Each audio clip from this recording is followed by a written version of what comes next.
আসসালামু আলাইকুম সবাইকে। আশা করছি সবাই অনেক অনেক ভালো আছো। HSC 22 Bangla English and ICT full কোর্সের আজকের ইংলিশ ফার্স্ট পেপার ক্লাসে তোমাদের সবাইকে স্বাগত জানাচ্ছি।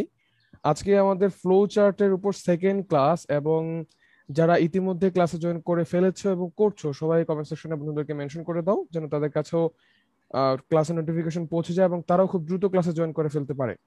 আর আজকে এই ফ্লো চার্টটিকে বরাবরের মতোই অনেক ব্যাখ্যা এবং বিভিন্ন ইনস্ট্রাকশন সহ আমাদের কাছে এই বিষয়গুলোকে উপস্থাপন করার জন্য আমাদের সাথে আছেন 10 মিনিট স্কুল আর ইংলিশ ইনস্ট্রাক্টর চৌধুরী মোহাম্মদ রেজাউল করিম ভাইয়া। আসসালামু আলাইকুম ভাইয়া, কেমন আছেন?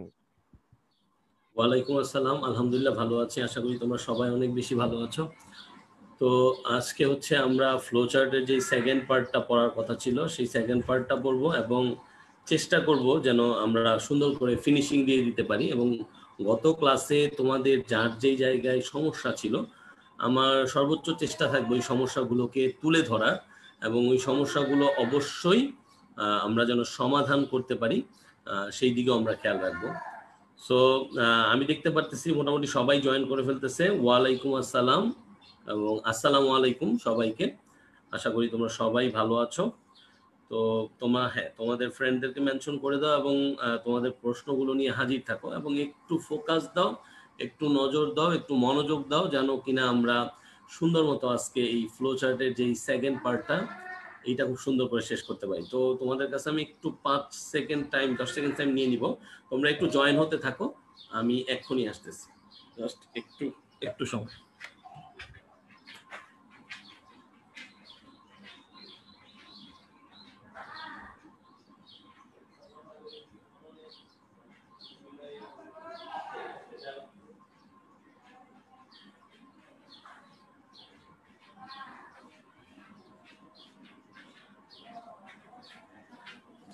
আচ্ছা ঠিক আছে, তাহলে মনে হয় তোমরা সবাই মোটামুটি জয়েন করে ফেলছো।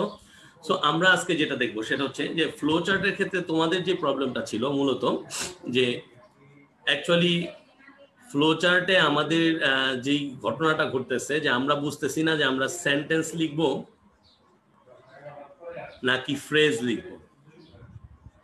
এখন যখনই আমি বলতেছি যে আমরা একটা সেন্টেন্স লিখবো না বা শুধুমাত্র একটা ফ্রেজ লিখবো, তো তখনই আরেকটা প্রশ্ন আসতেছে যে আদৌ ফ্রেজটা আমাদের কি, বা ফ্রেজটা বলতে আমরা কি বুঝতেছি।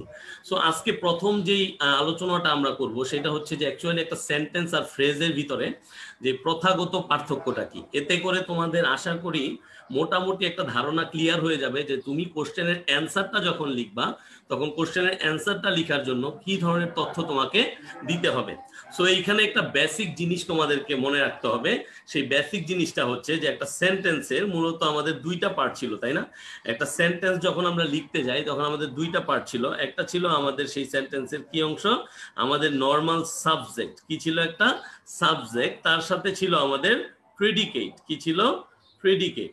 এখন অনেকে আমরা হয়তো মনে আছে, আবার অনেকেই ভুলে গেছি। মনে রাখবা সাবজেক্ট আর প্রেডিকেটের ভেতরে যে জিনিসটা সেটা হচ্ছে যে আমাদের সাবজেক্ট হচ্ছে এমন কিছু যেটা হচ্ছে কি বাক্য শুরু করতেছে, একটা বাক্য ইনিশিয়েট করতেছে, রাইট? আর প্রেডিকেটটা হচ্ছে ভার্ব সহ বাক্যের যে বাকি অংশটা। তো এই যে জিনিসটা, এই জিনিসটা যদি আমরা রাখি তাহলে বুঝতে পারবো যে একটা বাক্য আমরা লিখছি, আমরা কি করছি, একটা ফুল বাক্য আমরা লিখছি। তো সেই ক্ষেত্রে আমরা বলতে পারি এইরকম যে the cat is sleeping, right? The cat is sleeping in the sun. তাহলে খেয়াল করো এইখানে, তাহলে এইখানে হচ্ছে আমার সাবজেক্ট, তাই না? এই সাবজেক্টের কাজটাকে যা বোঝাচ্ছে পুরো অংশটা হচ্ছে আমার প্রেডিকেট, রাইট? যে ইজ স্লিপিং ইন দ্য সান। কিন্তু ফ্লো চার্ট যেটা হচ্ছে, ফ্লো চার্টের ক্ষেত্রে এই ধরনের লাইন লেখা যাবে না। এইটা হচ্ছে ফার্স্ট জিনিস, আবার মাথায় নিয়ে নাও। এই জিনিসটাই আমরা অনেকেই ধরতে পারতেছি না, বা এই জিনিসটাকে আমরা ক্লিয়ার করতে পারতেছি না যে আমরা একটা ফুল সেন্টেন্স লিখতে পারবো না। তাহলে একটু স্ক্রিনের দিকে নজর দাও। বলতেছি যে ফ্রেজ কি। ফ্রেজটা হচ্ছে a group of words that are arranged in a grammatical construction. So grammatical কনস্ট্রাকশনে কি হয়, সাধারণত নর্মাল গ্রামাটিক্যাল কনস্ট্রাকশনে আমরা দেখি subject plus verb plus object N extension, মাঝখানে মডিফাই করার জন্য প্রি মডিফায়ার হিসেবে অ্যাডভার্ব, অথবা তোমার প্রিপোজিশন এগুলা ইউজ হয়, রাইট?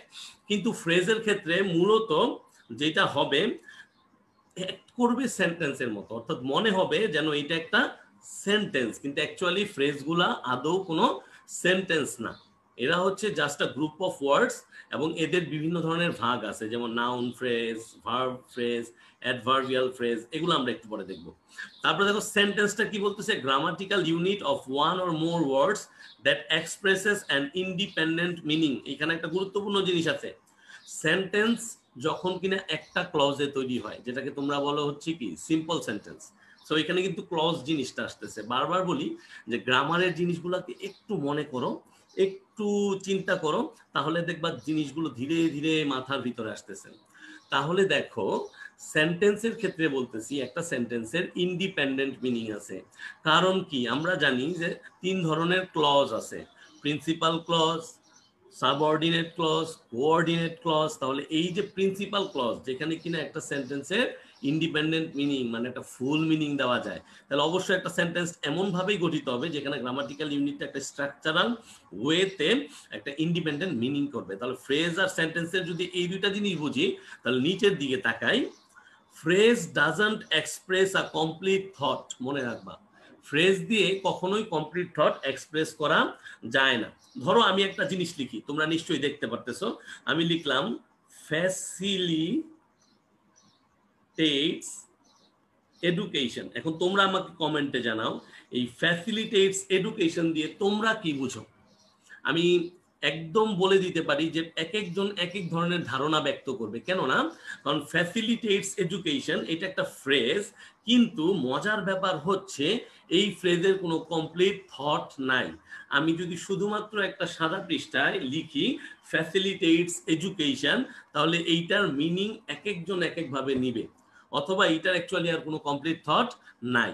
ঠিক আছে, তাহলে এইটা বাক্যটাকে যদি তোমাকে একটা সেন্টেন্সে বানাইতে হয়, বাক্যাংশটাকে, তাহলে তুমি কি করতে হবে, তোমাকে সাবজেক্ট নিয়ে আসতে হবে, ভার্বটাকে ঠিক রেখে তুমি কি করতে পারবা, আরো প্রায় এক্সটেনশন যোগ করে দিয়ে এটাকে পুরোপুরি একটা থটে প্রকাশ করতে পারবা।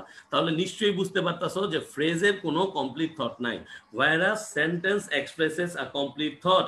যেমন হি wants to become a footballer। তাহলে তুমি নিশ্চয়ই বুঝতে পারতেছো এই লাইনটা পড়ে যে he wants to become a footballer দিয়ে যে এইটা একটা কমপ্লিট থট প্রকাশ করতেছে। তাহলে আমরা কি ফ্লো চার্টে এটা লিখতে পারবো বলো তো কমেন্ট বক্সে? আমরা ফ্লো চার্টে এই হি wants to become a footballer লিখতে পারবো না, কারণ আমাদের ফ্লো চার্টে সেন্টেন্সটাকে সাধারণত লিখা হয় না। Phrase does not contain both a subject or predicate. আমি একটু আগে বুঝাই দিছি, ফ্রেজের ভিতরে ডিরেক্ট কোনো সাবজেক্ট পাবা না বা প্রেডিকেট পাবা না, ইভেন বোথ পাবা না, কারণ phrase does not give complete information about the subject or predicate. এই যে ফ্যাসিলিটেটস এডুকেশন অথবা আন্ডারটেক্স, এই যে দেখো আমি লিখতেছি আন্ডারটেক্স গুড ওয়ার্কস। দেখো তো এই আন্ডারটেক গুড ওয়ার্কস এর ভিতরে কোনো প্রকার সাবজেক্ট বা প্রেডিকেটের কোনো অংশ পাও? তাহলে এই যে দুই ধরনের ঘটনাগুলো, এই যে ঘটনাগুলো এখানে ফ্লো হইতেছে, সার্কুলেট হচ্ছে, এখান থেকে আমরা বুঝতে পারি যে ফ্রেজের কোনো নির্দিষ্ট সাবজেক্ট বা প্রেডিকেট নাই। কিন্তু সেন্টেন্সের কিন্তু আছে, sentence contains both subject and predicate. ওইটা আমরা দেখে ফেলছি, the cat is sleeping in the sun. তাহলে এখানে দ্য ক্যাট যেখানে সাবজেক্ট হয়ে যাচ্ছে, আর এই দ্য স্লিপিং ইন দ্য সান হয়ে যাচ্ছে কি প্রেডিকেট। কিন্তু আমরা সাধারণত ফ্লো চার্ট লেখার সময় এই জিনিসটাকে ফলো করব না।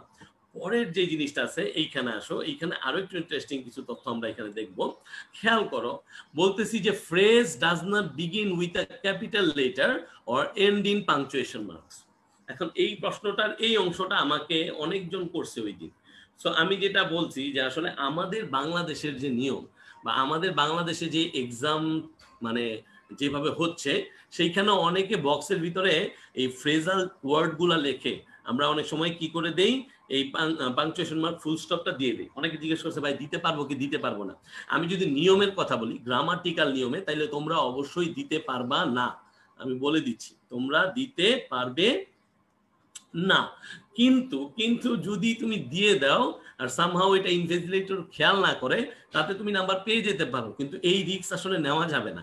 এই জন্য মনে রাখতে হবে যে আমরা যখন বক্সে করে 1 2 3 4 এইভাবে লিখতে থাকবো একের পর এক একের পর এক, তখন যেটা করবা না তোমরা সেটা হচ্ছে অবশ্যই পাংচুয়েশন মার্ক দিবা না, কারণ phrase does not begin with a capital letter end in punctuation mark. এখন আরেকটা জিনিস আছে, এটার কথা আবারও বলি, যে ক্যাপিটাল লেটার। এখন ফ্রেজগুলো যখন লিখি তখন না ক্যাপিটাল লেটারটাকে অ্যাভয়েড করতে হবে, ক্যাপিটাল লেটারটাকে 100% অ্যাভয়েড করতে হবে, ঠিক আছে? যদিও তোমাদের যে গাইড বুকগুলো আছে, তোমাদের যে বইগুলো আছে, এই বইগুলাতে দেদারসে ক্যাপিটাল লেটার দেয়, অনেক সময় আমাদের অনেক লেকচার শিটেও ক্যাপিটাল লেটার এসে পড়ে, কিন্তু তোমাদের দায়িত্ব যে মনে রাখতে হবে যে ফ্রেজ যেটা হয় সেটা হচ্ছে কখনোই কি হয় না, ক্যাপিটাল লেটার দিয়ে শুরু হতে পারবে না। তাহলে এইটা যদি আমরা বুঝি, তাহলে এটা খেয়াল রাখতে হবে যে ফ্রেজ যখন লিখবো, আমরা যখন ফ্লো চার্টটা তৈরি করব, আলটিমেটলি এই ফ্লো চার্টটা যখন অ্যান্সার করব, তখন আমরা কি করব না, আমরা হচ্ছে এই ক্যাপিটাল লেটারকে ইউজ করতে পারবো না, দেন পাংচুয়েশন মার্কটা আমরা দিব না। কিন্তু একটা সেন্টেন্স কিন্তু ইজিলি একটা ক্যাপিটাল লেটার দিয়ে শুরু হবে, it will end with a full stop, it will end with a question mark, it will end with a exclamation mark. তিন ধরনের জিনিস দিয়ে এটা শেষ হইতে পারে। সো এই জিনিসগুলো যদি মাথায় একটু রাখতে পারি, তাহলে কিন্তু আমার ফ্লো চার্ট লেখার ক্ষেত্রে প্রায় 50% কাজ হয়ে যায়। কারণ আমাকে যদি এই টুকটাক ভুলগুলো আমরা মানে সরাই নিতে পারি, তাহলে আর ঝামেলা থাকে না। পুরাতন একটা ঝামেলার কথা আবারও বলি, সেইটা হচ্ছে যে তোমরা আবারও বলতেছো যে ভাইয়া বিভিন্ন ধরনের কলেজে বলতেছে যে 1 নাম্বার এইভাবে লিখে, তারপরে 2 নাম্বার লিখতে, তারপরে হচ্ছে 3 নাম্বার লিখতে। কোনো সমস্যা নাই ভাইয়া, কলেজের পরীক্ষার জন্য তোমাকে যেইভাবে বলে সেইভাবে লেখো, জাস্ট মনে রাখবা যে বক্সটা যেন তুমি দাও এবং নাম্বারিংটা যেন তোমার সঠিক থাকে, ঠিক আছে? অর্থাৎ তুমি যদি প্রশ্নে যেটা আছে ওইটা সহ লিখতে যাও, তাহলে মনে রাখতে হবে যে তোমার 6টা হবে, কয়টা হবে? 6টা মানে বাক্যাংশ হবে। আর যদি তুমি প্রথমটা না উঠায় লিখতে চাও, তাহলে তোমার মোট 5টা বাক্যাংশ হবে, অ্যান্সারে শুধু অ্যান্সারটাই তোমার থেকে যাবে। সো এই বেসিক জিনিসগুলো যদি মনে রাখো, তাহলে কিন্তু আর কোনো ঝামেলা হচ্ছে না। আরেকটা কথা, এবং বারবার যেটা বলি যে সৌন্দর্যের জন্য, অর্থাৎ একটা খাতায় তুমি যখন লিখবা, তুমি যদি একটু সুন্দর করে লিখো, ওই যে বলে না আগে হচ্ছে দর্শনধারী, তারপরে না গুণ বিচার করবে। সো দর্শনটা যদি সুন্দর লাগে তাতে তো মন্দ কিছু না, তাই না? সো তুমি যদি একটা ফুল পেজে A4 সাইজের পরীক্ষা, তুমি যদি বরাবর নিচে আপ টু ডাউন লিখো, তোমার জন্য বেটার হয়। এখন যে জিনিসটা আছে, আমি একটু কমেন্ট বক্সে যাব যে এতক্ষণ যতটুকু বলতেছি এর ভিতরে কার কি সমস্যা হচ্ছে এবং কার কি প্রশ্ন হচ্ছে, আমি একটু দেখার চেষ্টা করি। ওকে, একজন বলতেছে ক্যাপিটাল লেটারের কাহিনী এর আগে কখনো জানতাম না, ভয়ানক একটা অবস্থা। হ্যাঁ, ক্যাপিটাল লেটার এটা খেয়াল রাখতে হবে। ওকে, আপ টু ডাউন বলেছে, ভেরি গুড ভাইয়া। কোশ্চেনে ক্যাপিটাল লেটার দিয়ে শুরু করা থাকলে, very good, thank you very much Sumat. Sumat একটা সুন্দর কোশ্চেন করছে যে ভাইয়া কোশ্চেনে ক্যাপিটাল লেটার দিয়ে শুরু করা থাকলে, কোশ্চেনে থাকুক, তুমি এখন থেকে জানো, আজ থেকে জানো যে ফ্রেজগুলো সাধারণত ক্যাপিটাল লেটার দিয়ে শুরু করা যাবে না। তাহলে তুমি সুমাত কখনোই ট্রাই করো না যে ক্যাপিটাল লেটার দিয়ে শুরু করতে, কোশ্চেনে থাকুক তাতে সমস্যা নাই। কারণ আমি আগেও বলছি যে আমরা গ্রামাটিক্যালি যতটুকু সাউন্ড হওয়ার ট্রাই করি, নিজেরা স্টুডেন্ট হিসেবে যতটুকু প্র্যাকটিস করি, অ্যাকচুয়ালি টিচাররা সবাই ওইভাবে খাতাগুলো দেখে না বা এক্সামিন করে না বা বলে না, বা অনেকে বলে আমরা এটাকে হালকাভাবে নেই, এই জন্য বোর্ড এক্সামের খাতাগুলো হালকাভাবে দেখা হয়। কিন্তু আমি কি করব, আমি যেহেতু জানি আমি ভুল করব না, ঠিক আছে? ওকে, টু মেনি উল্টাপাল্টা রুলস ইন ফ্লো চার্ট। হ্যাঁ ভাইয়া, একটু উল্টাপাল্টা রুল আছে, কোনো সমস্যা নাই। ফ্লো চার্টে বক্সে কি ফ্রেজ আকার লিখবো? 100% রায়হান, আগের ক্লাসটা আর একটু দেখে নিও, আর আজকের ক্লাস তো আমরা মাত্র শুরুই করলাম, ঠিক আছে? ওকে, সো আর আর আর কোনো প্রশ্ন, আর কোনো প্রশ্ন, আর কোনো প্রশ্ন? আগে দর্শনদারি গুণ বুঝে, হ্যাঁ হ্যাঁ হ্যাঁ, গুড গুড, লেখা তো সুন্দর করতে হবে, পাশাপাশি লিখবো না উপর করে লিখবো তাওহীদ তাওহীদ তাওহীদ তাওহীদ। তুমি পাশাপাশি লিখো অথবা উপর থেকে নিচে লেখো, এটা তোমার উপর, কোনো সমস্যা নেই, এর জন্য কোনো নিয়ম লিখে দেয় নাই শিক্ষা বোর্ড থেকে। হ্যাঁ, ফ্রেজের ডিফিনিশনটা, হ্যাঁ ফ্রেজের ডিফিনিশনে আসতেছি ভাইয়া। হ্যাঁ ঠিক আছে, আচ্ছা ঠিক আছে, আমার মনে হয় এনাফ কমেন্ট দেখছি, আমরা একটু পড়াশোনায় চলে যাই, রাইট? সো এখন তোমরা যে কোশ্চেনটা করতেছো যে আসলে ফ্রেজটা কি, আবারও বলতেছি, ফ্রেজ হচ্ছে গ্রুপ অফ ওয়ার্ডস, হচ্ছে শব্দগুচ্ছ। ফ্রেজে থাকে না একটা নির্দিষ্ট সাবজেক্ট, ফ্রেজে থাকে না একটা নির্দিষ্ট ভার্ব, এবং সাম কেসেস বোথ, মানে দুইটাই থাকে না। এইটাই হচ্ছে ফ্রেজ, এছাড়া আর ফ্রেজ কিছুই না, ঠিক আছে? তাহলে ফ্রেজ হচ্ছে গ্রুপ অফ ওয়ার্ডস, তুমি যেইখানেই যাও, গুগলে এখনই সার্চ দাও, সব জায়গায় একটা কথাই পাবা। এবং মনে রাখবা, এই ফ্রেজের ভিতরে যেটা হয় যে একটা সাবজেক্ট বা একটা ভার্ব সরাসরি থাকে না, এবং বোথ কেসেস, মানে দুইটাই অনেক সময় থাকে না। এখন ফ্রেজ অনেক ধরনের হয়, এখানে আমি মাত্র 4টা ফ্রেজের কথা লিখছি, মূলত noun phrase, verb phrase, adjective phrase, adverb phrase, prepositional phrase, infinitive phrase, জিরান phrase, অনেক অনেক ফ্রেজ আছে। কিন্তু সবগুলো ফ্রেজ আসলে আমরা এক এক করে এখানে দেখাইতে পারবো না। তার মূল কারণ হচ্ছে যে আসলে প্রত্যেকটা ফ্রেজ দেখাইতে গেলে 1-2টা আলাদা ডেডিকেটেড ক্লাস রাখবে। সো আমি চাবো যে তোমরা কাইন্ডলি যখন সেকেন্ড পেপারটা পড়বা, কাইন্ডলি টিচারকে রিকোয়েস্ট করবা যেন তোমাদেরকে ফ্রেজের উপর অ্যাটলিস্ট একটা ক্লাস নেয়। আমার মনে হয় তখন তোমরা আরো বেশি ক্লিয়ারলি এই ধারণাগুলো নিতে পারবা। আমি এখানে একটা সাধারণ ধারণা দেওয়ার চেষ্টা করছি যে সাধারণত নাউন ফ্রেজগুলো কি হয়। নাউন ফ্রেজগুলো হচ্ছে যে gives information about the noun, অর্থাৎ একটা বাক্য, একটা ফুল বাক্যের ভিতরে নাউন ফ্রেজগুলো অংশ আকারে থাকে, বাক্যাংশ আকারে, যেমন আ কিউট বেবি। এখন এই কিউট বেবি দিয়ে তুমি কিন্তু পরবর্তীতে এক্সটেনশন, ভার্ব, অন্য যে কোনো কিছু ইট করে কি করতে পারবা, তুমি এই অ্যাড করে তুমি একাধিক বাক্য লিখতে পারবা। An old lady, a hot summer day, some teachers, এই সবগুলোই হচ্ছে নাউন ফ্রেজ হিসেবে কাজ করে। তাহলে একটা নাউন ফ্রেজের স্ট্রাকচার যদি আমরা বলতে চাই সহজ হিসেবে, যে একটা নাউন ফ্রেজ আমরা যদি বলে এটা এই যে হট সামার ডে না, এই যে দেখো, it is a hot summer day. তাহলে এই যে it is a hot summer day, এই যে আমার কাঙ্ক্ষিত প্রোনাউন হিসেবে সাবজেক্ট যেটা আছে, তারপরে আমার এখানে বি ভার্ব, আর বাকি অংশটা হচ্ছে আমার নাউন ফ্রেজ। তো এইভাবে করে তোমরা বাক্যের ভিতরে নাউন ফ্রেজগুলোকে খুঁজে ফেলতে পারো। দেন আসলে আসে ভার্ব ফ্রেজ, যেটা খুব বেশি একটা পাই না কিন্তু বাক্যে অহরহ ইউজ হচ্ছে। যেমন আমরা দেখতেছি হ্যাজ বিন সিঙ্গিং, এই হ্যাজ বিন সিঙ্গিংটা হচ্ছে যে কোনো পারফেক্ট কন্টিনিউয়াসের স্ট্রাকচার। ওয়াজ ওয়াকিং, এটা হচ্ছে কন্টিনিউয়াসের স্ট্রাকচার, বি ভার্বের সাথে verb 1 plus I N G. Singing a song, same, যেমন he is singing a song. তারপরে হ্যাড টু বি হসপিটালাইজড, যেমন the corona patient had to be hospitalised, তাই না? এই যে হ্যাড টু বি হসপিটালাইজড, এইটা হচ্ছে ভার্ব ফ্রেজ। তো একটা বাক্যের ভিতরে আমরা এই অংশগুলো পাচ্ছি, বাক্যের ভিতরে আমরা এই অংশগুলো পাচ্ছি। তারপরে দেখো অ্যাডজেক্টিভ ফ্রেজ, এইটা হচ্ছে অ্যাডজেক্টিভের ইনফরমেশন গুলোকে বেশি বেশি দেয়, যেমন ভেরি প্রিটি, টেরিবলি লং, তারপর হচ্ছে নট ভেরি হেলদি। এগুলো আমরা বাক্যে পাই না।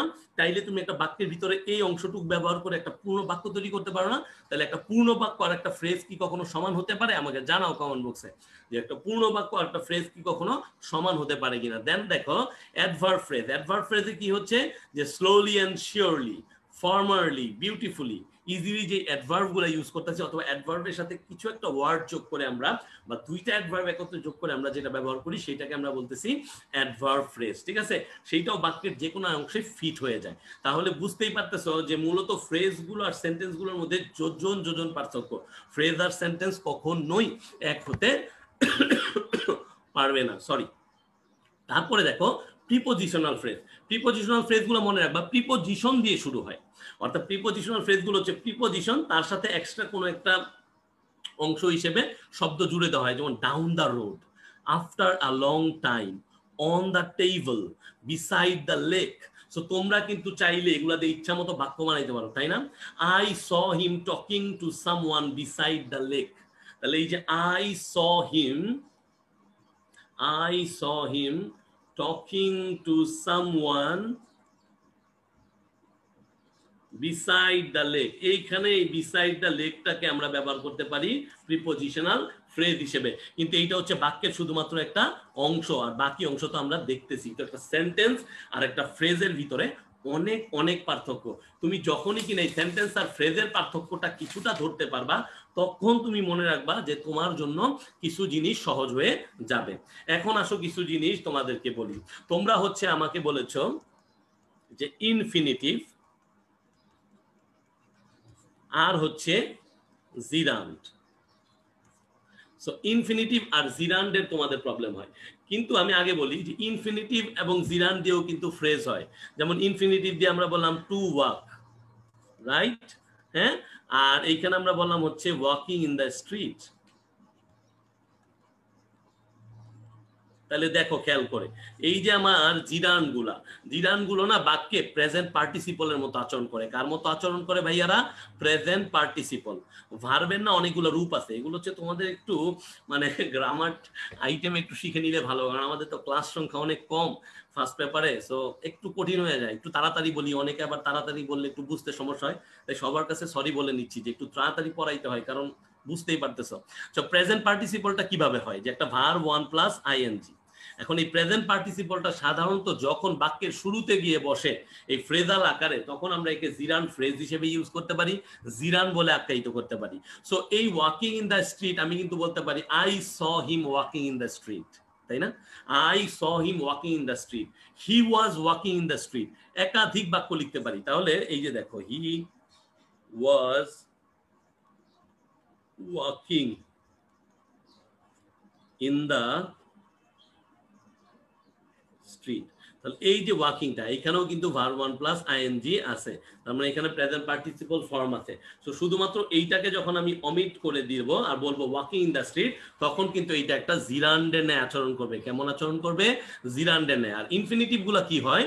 যে এই যে আমরা কি করি যে 2 প্লাস ভার্ব 1, অর্থাৎ আমরা অনেক সময় কি করে একটা বাক্য কিন্তু আমরা এই 2 প্লাস ভার্ব 1 দিয়ে শুরু করতে পারি, ঠিক আছে?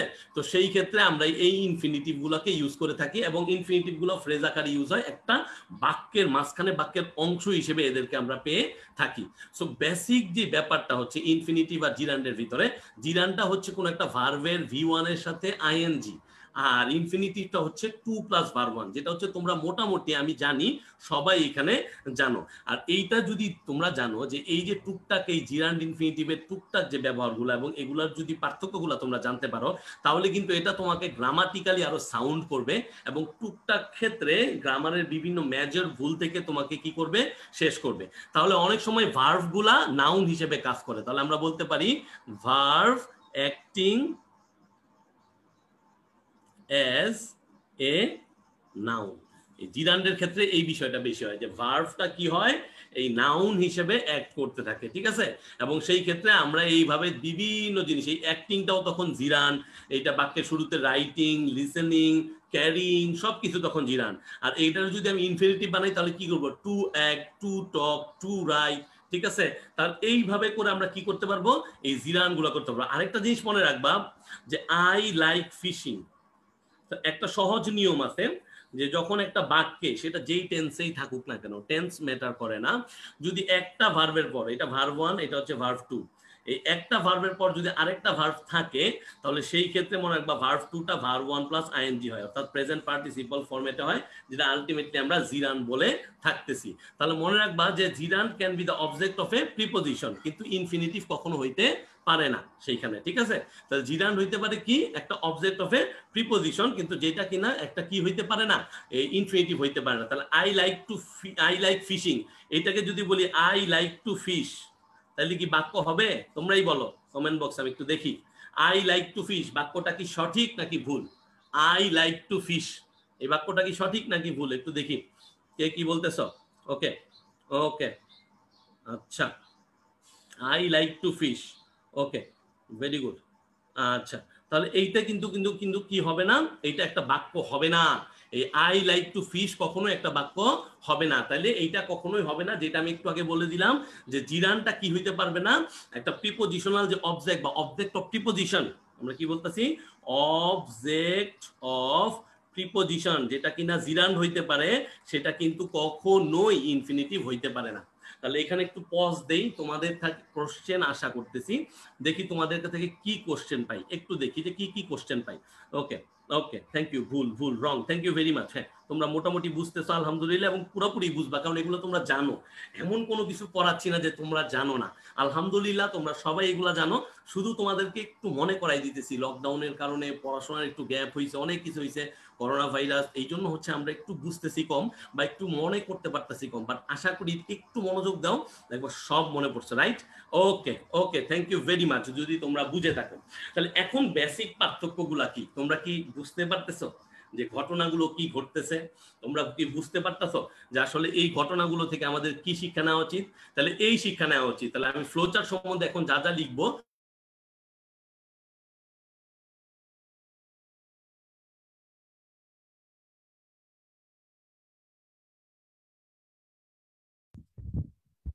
ভাইয়া, আর ইউ দেয়ার? সম্ভবত ভাইয়ার ইন্টারনেট কানেকশন একটু সমস্যা হয়েছে। আমি সবাইকে একটু হোল্ড করার জন্য রিকোয়েস্ট করছি।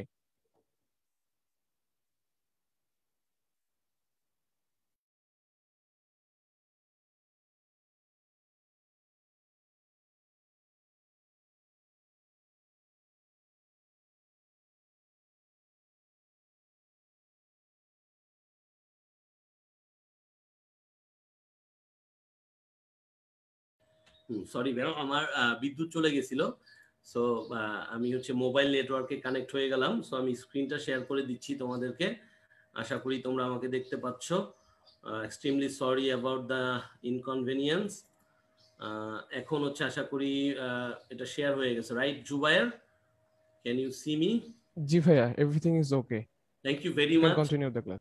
এক্সট্রিমলি সরি, বিদ্যুৎ চলে গেছে, আমরা এখন মোবাইল নেটওয়ার্কে যুক্ত আছি। সো হ্যাঁ কোনো ভাইয়া, সমস্যা ইটস নাই, ওকে। আমাদের নেটওয়ার্ক ভালো আছে। সো আমাদের এখানে কেউ আটকাতে পারবে না আমাদেরকে, রাইট? সো চলো আমরা আবার একটু ক্লাসে মনোযোগ দিয়ে দেই। তো যেটা বলতেছিলাম, ফিনিশিং দিচ্ছি যে ফ্লো চার্টে কি কি করবা আর কি কি করবা না। তাহলে আমি যদি লিখতে যাই যে ফ্লো চার্টে আমরা কি কি করব এবং কি কি করব না, তাহলে যেটা আমরা লিখবো যে ফ্লো চার্ট মেকিং এ, ফ্লো চার্ট মেকিং এ যেই জিনিসটা আমরা করব সেটা হচ্ছে, এক, আমরা হচ্ছে শর্ট নোটে লিখব, যেটাকে আমরা বলতেছি যে ফ্রেজ আকারে ইউজ করতে পারি, আমরা হচ্ছে অ্যাডজেক্টিভ নাউন আকারে ইউজ করতে পারি। গতদিন আমাকে জিজ্ঞেস করছিল একজন যে ওইটা কিভাবে অ্যাডজেক্টিভ নাউন হয় একটা পার্টিকুলার স্লাইডে। ঠিক আছে, আমি একটু এটাকে বলে দিচ্ছি আজকে যারা এখানে আসো, যে অ্যাকুইজিশন অফ স্কিলস। এখন আমি বলি যে এই যে অ্যাকুইজিশন অফ স্কিলস, এই যে পার্টিকুলার জিনিসটা, এইটা অবশ্যই দুইটা নাউন আছে, এইখানে অ্যাডজেক্টিভ নাউনটা হয় না। কিন্তু কিন্তু বোঝার চেষ্টা করবা যে সব সময় যে একই ধারায় লিখতে হবে এমন কিন্তু নাই।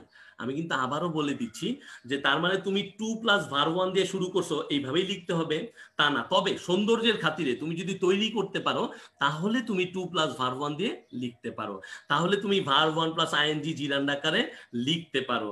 তাহলে তুমি যে কোনো একটা বাক্য দিয়ে শুরু করতে পারো, যেমন হচ্ছে রানস সেভারেল ওয়েলফেয়ার ব্লা ব্লা ব্লা ব্লা। তাহলে এই যে রান সেভারাল ওয়েলফেয়ার, তুমি এখানে কিন্তু কোনো প্রিডিকেট আলাদা আনতেছো না বা সাবজেক্ট আনতেছো না। তো সেই ক্ষেত্রে এইটাও আমরা ফ্লো চার্টে লিখতে পারি। কিন্তু এই তিনটাকে আলাদা আলাদা ভাবে ব্যবহার করে আমরা ফ্লো চার্ট তৈরি করতে পারবো ইনশাআল্লাহ, কোনো সমস্যা হবে না। তার মানে শুধুমাত্র যে ওইখানে অ্যাডজেক্টিভ নাউন হিসেবে ইউজ করতে পারতা তা না, দুইটা নাউনকে ইউজ করতে পারো প্রিপজিশন দিয়ে, এতে করে কোনো সমস্যা নাই। এতে করে তোমার লাভটা কি, ওইখানে ছিল ওগুলোর বৈশিষ্ট্য বা ক্যারেক্টারিস্টিক্স। কি ছিল? বৈশিষ্ট্য বা ক্যারেক্টারিস্টিক্স। আর ক্যারেক্টারিস্টিক্স গুলো তোমরা কি করতে পারো, হুবহু তুলতে পারো। যেই জিনিসটা হুবহু কপি করবা না সেইটা হচ্ছে একটা পুরো লাইন। একে তো আমরা কোনো সেন্টেন্স বা লাইন লিখতে পারবো না, ঠিক আছে? সেন্টেন্স বা লাইন লিখা যাবে না। এবং যেই জিনিসটা কপি করতে পারবা না ওই সেন্টেন্স বা লাইনটাকে, কিন্তু তোমার ক্যারেক্টারিস্টিক্স, কিন্তু তোমার এক্সাম্পল, এটা তো তুমি হুবহুই কপি করবা। সিনোনিম যদি লাগাইতে পারো সেটা ভালো, কিন্তু সিনোনিম না লাগাইলে যে ভুল হবে তা না। সো ওইটাকে হুবহু নিতে পারবা, কিন্তু একটা সেন্টেন্সকে হুবহু লিখতে পারবা না যে he wants to go there to buy something. ঠিক আছে, এই লাইনটাকে হুবহু কপি করা যাবে না। আশা করি আমি তোমাদের ব্যাপারগুলো বুঝাইতে পারতেছি। দ্বিতীয় হচ্ছে ফ্রেজ। আর ফ্রেজটাকে যথাসম্ভব ব্যবহার করতে হবে কিভাবে? Without verbs. আর যদি ভার্ব ফ্রেজ আইসা পড়ে সমস্যা নাই, কিন্তু মেইন ভার্ব ইউজ করে সাবজেক্ট দিয়ে এইটা করা যাবে না, এই জন্য লিখছি উইদাউট ভার্বস। কেউ আবার এইটাকে পেঁচিয়ে ফেলো না, মানে জগা খিচুড়ি করে ফেলো না যে ভার্বস মানে ভাইয়া আপনি তো বলেন verb one plus ING to plus verb one, এইরকম কিছুই না। উইদাউট ভার্বস দিয়ে এখানে বুঝাচ্ছি নর্মাল একটা সাবজেক্টে যেটা করতাম, নর্মাল একটা সাবজেক্ট রেখে ভার্ব, মেইন ভার্ব অথবা অক্সিলারি ভার্ব টেনে এনে একটা ফুল সেন্টেন্স লিখতাম, এইটা করা যাবে না। তাহলে ফ্লো চার্ট মেকিং এইটুক তো বুঝলাম। এবং শর্ট নোটসটা ফ্রেজ কিভাবে তৈরি করব এটাই তো এখন প্রশ্ন আসবে। তাহলে এই লেখাও শর্ট নোটস অথবা ফ্রেজ তৈরি করার জন্য তোমাদের বেশ কয়েকটা নিয়ম আছে, আমি অলরেডি বলে দিছি। একটা হচ্ছে ভার্ব প্লাস আইএনজি প্লাস হচ্ছে এক্সটেনশন, মানে ওই যে জিরান্ডিয়াল যে ফর্মটা। তারপরে যেটা আছে সেটা হচ্ছে বিং দিয়ে। এখন তোমরা বলতে পারো যে ভাই বিং দিয়ে কিভাবে বাক্য লিখবো? হ্যাঁ, বিং দিয়েও তোমরা বাক্য লিখতে পারো। বিং দিয়ে বাক্য লেখাটা কিন্তু খুব বেশি একটা কঠিন না। আমি একটু দেখি যে বিং দিয়ে তোমরা কারা কারা বাক্য লিখতে পারো বা বুঝো। ঠিক আছে, একটা পুরো সেন্টেন্সের ভিতরে কিন্তু চাইলে তুমি বিং দিয়ে বাক্য তৈরি করতে পারো, কিন্তু এমন না যে বাক্য তৈরি করতে ক্ষেত্রে বিং তুমি নর্মালি শুরুতে ব্যবহার করতে পারবে না। তুমি ব্যবহার করতে পারবা, যেমন তুমি এইভাবে লিখতে পারবা যে সাধারণত একটা বাক্যে যদি তুমি বিং ইউজ করো, যে being সেইজ that it is happening নাও, তাহলে এই যে বিং বিং দিয়ে আমার বাক্যটা কি হইলো, সাধারণত শুরু হইলো। কিন্তু আমরা যেটা করব, যে আমরা এটা করব না যে যেমন being jealous Zubair left the place, তাহলে এখন কি হয়ে গেছে বলো, এইখানে কিন্তু আমরা যেটা করব না সেটা হচ্ছে যে এই যে being jealous Zubair left the place, ultimately আমি এখানে সাবজেক্ট আইনা ফেলছি, আলটিমেটলি আমি এখানে ভার্ব আইনা ফেলছি। আর এইখানে যদি আমি বিংটাকে এখন ছোট হাতে দিই তাহলে ভুল হয়ে যাবে, তাহলে এইখানে বিংটাকে বড় হাতে দিতে হবে, কারণ এটা হচ্ছে ফুল একটা সেন্টেন্স। এটা কি হয়ে গেছে, ফুল সেন্টেন্স। ঠিক আছে, এইটা আমাদের করা যাবে না। যদি আমরা বিং দিয়ে ফ্লোচার্টের সেন্টেন্স শুরু করতে যাই, being jealous Zubair left the place, এই ধরনের লাইন আমরা কি করতে পারবো না, আমরা বক্সের ভিতরে লিখতে পারবো না। তো একটু দেখি যে তোমরা কি বলো, যে কোন ধরনের লাইনটা আমরা লিখতে পারবো, কোন ধরনের লাইনগুলো আমরা লিখতে পারবো। যদি আমরা বক্সের ভিতরে এই ধরনের লাইন লিখতে না পারি, তাহলে being the eldest child is not easy at all, হ্যাঁ হয়। Being a student it's my duty to study, sentence হইছে, বাট বিং দিয়ে যদি আমরা ফ্লো চার্টে লিখতে চাই তাহলে একটু ট্রাই করতে হবে। দেখি দেখি এগুলো সেন্টেন্স হয়ে গেছে, সেন্টেন্স করা যাবে না। দেখি, being a man is not so easy. আচ্ছা, শর্ট নোটও যদি ফ্রেজ না হয় তাহলে কি ক্যাপিটাল লেটার স্টার্ট বা অর পাংচুয়েশন দেন করা 100% ফাহিমা, সেইটাও আমি তোমাদেরকে দেখাবো। একদম শেষে গিয়ে আমি দেখাবো যে কখনো কখনো তোমার এক্সামে ফুল সেন্টেন্স আসতে পারে, আর যদি ফুল সেন্টেন্স আইসা পড়ে তখন তোমাকে কি করতে হবে। ঠিক আছে, একটু দেখো তাহলে। দেখতেছি আমরা মোটামুটি সবাই প্রায় being curious about the fact, yes good, being curious about the fact, very good very good, সুন্দর যে লিখছো, থ্যাংক ইউ ভেরি মাচ। ঠিক আছে, তাহলে এইভাবে আমরা করতে পারি। আরেকটা জিনিস যেটা করব না, আমরা কিন্তু কখনোই শর্ট নোটস বা ফ্রেজে কি ইউজ করতে পারবো না, বলে দিছিলাম যে মোডাল ভার্ব আমরা ইউজ করতে পারবো না। আমরা সহজে কোনো বি ভার্ব ইউজ করব না, একদম সহজে না, কখনোই করব না। আচ্ছা, তারপরে দেখো হ্যাভিং প্লাস ভার্ব 3। আচ্ছা, একটু ঝামেলা হচ্ছে, আমি এটাকে একটু মুছে দিয়ে আবার লিখে দিচ্ছি। আচ্ছা দেখো, আমরা এছাড়া কি করতে পারবো, এছাড়া যেটা করতে পারবো সেটা হচ্ছে having plus verb 3, having plus verb 3, এইটা করে আমরা কি করতে পারবো, আমরা হচ্ছে শর্ট নোটস বা ফ্রেজগুলোকে তৈরি করতে পারবো। এবং সর্বশেষ যেটা হচ্ছে নরমালি যেটা আমরা বলতেছি যে সবার শেষে তোমাদের দেখাবো, এবং হ্যাঁ তোমরা কিন্তু 2 প্লাস ভার্ব 1 দিয়েও করতে পারবা। সর্বশেষ তোমাদেরকে দেখাবো কিভাবে সাবজেক্ট ভার্ব অথবা এক্সটেনশন ইউজ করেও করা যায়। সো এগুলো যদি মোটামুটি তোমরা এখন বুঝে থাকো তাহলে একটু ব্রিদিং স্পেস নাও, তোমাদেরকে একটু 1-2 মিনিট সময় দেই, তোমরা একটু ভাবো এবং ভেবে আমাকে বলো, কারণ আমরা এখন প্র্যাকটিসে চলে যাব এবং প্র্যাকটিসের মাধ্যমে আমরা কি করব, এই ফ্লোচার্টটাকে আরেকটু ইজি করার চেষ্টা করব তোমাদের জন্য। সো এখন আমাকে বলো, আমি একটু কমেন্টগুলো দেখবো, তোমাদের ভাবনাগুলো জানতে চাচ্ছি। তোমরা এতক্ষণ পর্যন্ত কি জানছো, মাথাটাকে ব্ল্যাঙ্ক করে ঠান্ডা মাথায় চিন্তা করো আর আমাকে বলো।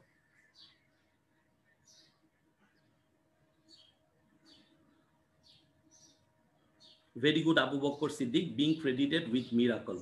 Okay. Working without thinking about the result. ঠিক আছে, অথবা work without thinking about the result. Pritam Roy, thank you very much. Being angry, I broke up with my friend. ঠিক আছে তাহসিনুল, কিন্তু তুমি দেখো তুমি এইখানে কিন্তু সাবজেক্ট আনতেছো, ভার্ব আনতেছো, সেইখানে একটা ফুল সেন্টেন্স হয়ে যাচ্ছে। ঠিক আছে, ফুল সেন্টেন্সগুলো অ্যাভয়েড করতে হবে। ওকে, আচ্ছা, ওকে, ভেরি গুড। তারপরে দেখি being depressed, being curious, when to marry জোজো। Okay okay, being responsible, very good, being responsible যে লিখছো Roushan Ara, thank you very much. Okay, very good. Okay okay, ঠিক আছে, আমি নতুন কোনো কোশ্চেন পাচ্ছি না, তোমাদেরকে একটু সময় দিচ্ছি কিন্তু। Being technically incompetent, very good. Akib Tafim, thank you. Being a member of 10 minute school, 10, হ্যাঁ very good very good. Kabir, thank you Kabir. তারপরে হচ্ছে তাবাসসুম, বিং এরটা বুঝি নাই। ওকে, তাবাসসুম বলতেছে বিং এরটা বুঝি নাই। আরেকজন বলতেছে সারাদিন অনলাইনে ক্লাস করলে মানে কি মাথা ঠান্ডা থাকে। আচ্ছা ঠিক আছে, হ্যাঁ হ্যাঁ, ফ্লো চার্ট এখনই আমরা প্র্যাকটিস করব। আমি তো প্র্যাকটিস ছাড়া তোমাদেরকে কোনোভাবে এখান থেকে যেতে দিব না, ঠিক না? সো একটু ওয়েট করো, প্র্যাকটিস দেখাবো। আচ্ছা, আর কোনো প্রবলেম? আগের স্লাইডটা সাম আপ করেন। হ্যাঁ, আগের স্লাইডটা হচ্ছে তোমাদেরকে এইটুকুই বুঝাচ্ছি যে ফ্লো চার্ট লেখার ক্ষেত্রে তোমাদেরকে ইন শর্ট নোটে লিখতে হবে অথবা ফ্রেজ লিখতে হবে যেখানে ভার্ব থাকবে না, অর্থাৎ একটা ফুল সেন্টেন্স আকারে সাবজেক্ট প্রেডিকেট, ওই প্রেডিকেটের যে ভার্ব অংশ ওইভাবে লেখা যাবে না। অর্থাৎ কিভাবে লেখা যাবে? এতক্ষণ যেগুলো বলতেছিলাম, 2 প্লাস ভার্ব 1 প্লাস আইএনজি মানে জিরান্ডিয়াল ফর্মে, তারপর হচ্ছে বিং প্লাস এক্সটেনশন, বিং দিয়েও তোমরা করতে পারো, যেমন একজন বললো না বিং রেসপন্সিবল, ঠিক আছে, এইরকম করে যেখানে। আর বিংটা তোমরা কোথায় ইউজ করবা? বিংটা তোমরা ইউজ করবা ক্যারেক্টারিস্টিক্স। কিসে ইউজ করবা? যে কোনো ক্যারেক্টারিস্টিক্স অথবা যে কোনো এক্সাম্পলে, মনে থাকবে তো, যে কোনো এক্সাম্পল বা ক্যারেক্টারিস্টিক্স। ওই যে বলে দিছি যে ফ্লো চার্ট লেখার সময় কি করতে হবে, ওই যে শোয়িং, কি করতে হবে দেখো, শোয়িং অথবা মেনশনিং বলে দিছিলাম গত ক্লাসে। শোয়িং বা মেনশনিং এর পরে যা লেখা থাকবে, যে কমান্ডটা দেওয়া থাকে, কমান্ড, ওই কমান্ড অনুসারে যদি দেখো ক্যারেক্টারিস্টিক্স অথবা হচ্ছে কি থাকে তোমার এক্সাম্পল থাকে, তখন তুমি বিংটাকে ইউজ করতে পারো। আরেকটা বলেছি হচ্ছে হ্যাভিং প্লাস ভার্ব 3, অর্থাৎ হ্যাভিং গন দেয়ার, ঠিক আছে, এইভাবে।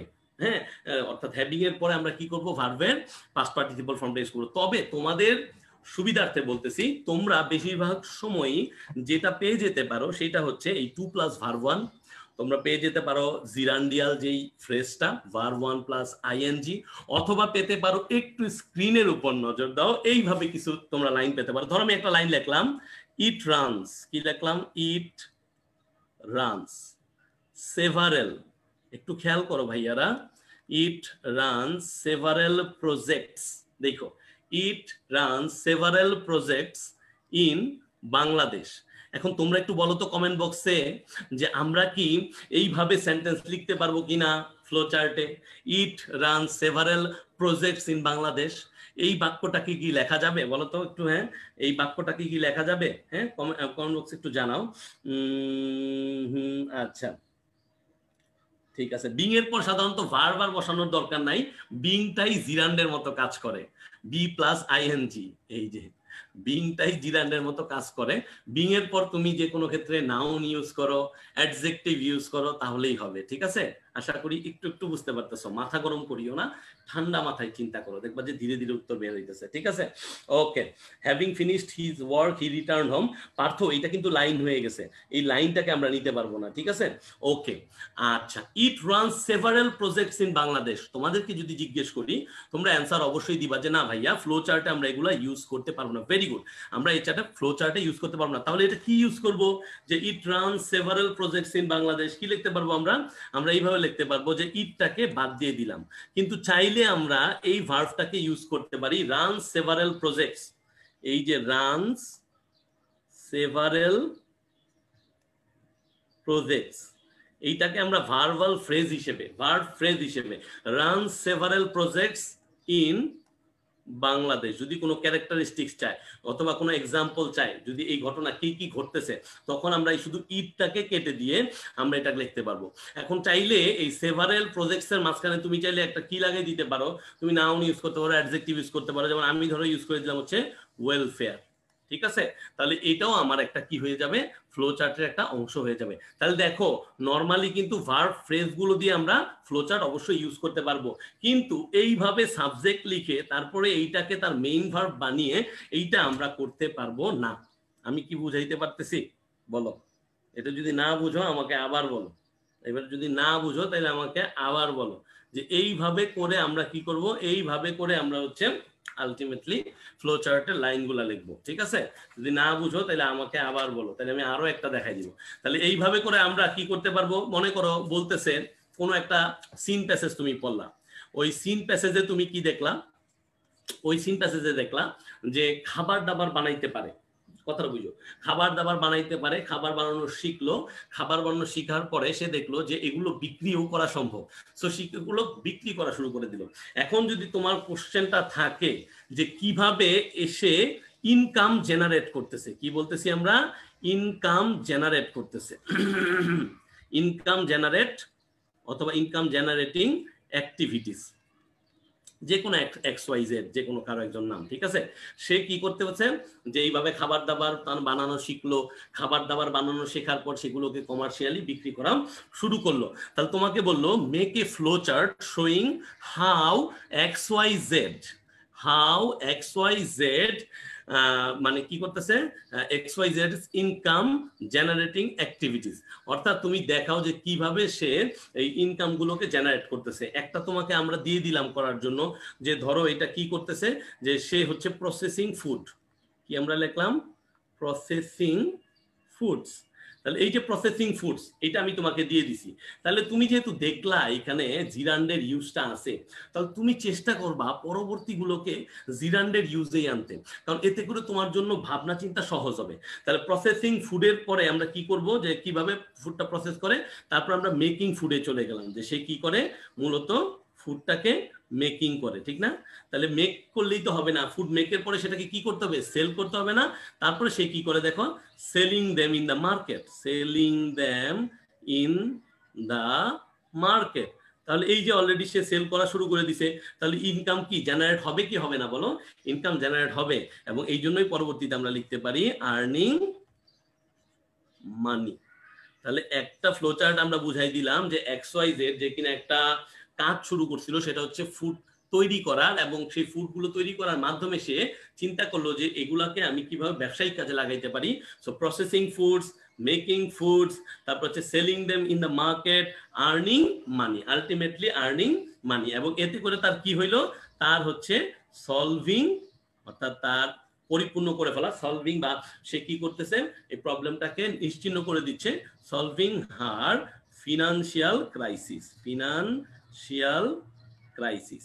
এইবার বলো তোমরা আর আর কোনোভাবে কি আরো আরো আরো ব্যাখ্যা দেওয়ার দরকার আছে, নাকি আমরা প্র্যাকটিসে চলে যাব? বলো এইবার তোমাদের কাছে একটু দেখি তোমাদের আর বাকি বাকি কি কিউরিওসিটি আছে। দেখো নতুন নতুন শিখতেছো, বা কেউ কেউ শিখেছো দেখতেছো, সো দেখো। হ্যাঁ, বোর্ড কোশ্চেন আসতেছি বাবা। ওকে, আশফান ঘুম আসতেছে, নো প্রবলেম ভাইয়া, ঘুমাইতে ঘুমাইতে দেখো। ওকে, আচ্ছা, can we use present form at first in a flow chart? হ্যাঁ, প্রেজেন্ট ফর্ম ইউজ করতে পারবা, কোনো সমস্যা নাই। বেস ফর্ম যেটা, বেস ফর্মটাকে ইউজ করতে পারবা, ঠিক আছে? ওকে, মেকিং প্রফিট, হ্যাঁ মেকিং প্রফিটও করা যাবে, কোনো সমস্যা নেই, মেকিং প্রফিটও লিখতে পারো। এটা তো আমি জাস্ট একটা গল্প আকারে বললাম, তুমি যখন আবার এই গল্পটা পড়তে যাবা তখন তুমি এটা পেয়ে যাবা, ঠিক আছে? ওকে, তাহলে আমি প্র্যাকটিসে চলে যাই, প্র্যাকটিস পার্টে চলে যাই। Thank you very much. So এখন আসো সেই কাঙ্ক্ষিত প্র্যাকটিস পার্ট, যেটা আমিও দেখানোর জন্য ওয়েট করতেছিলাম। তাহলে খেয়াল করো যে রিড দ্য ফলোইং টেক্সট, অর্থাৎ এই টেক্সটটা পড়ো।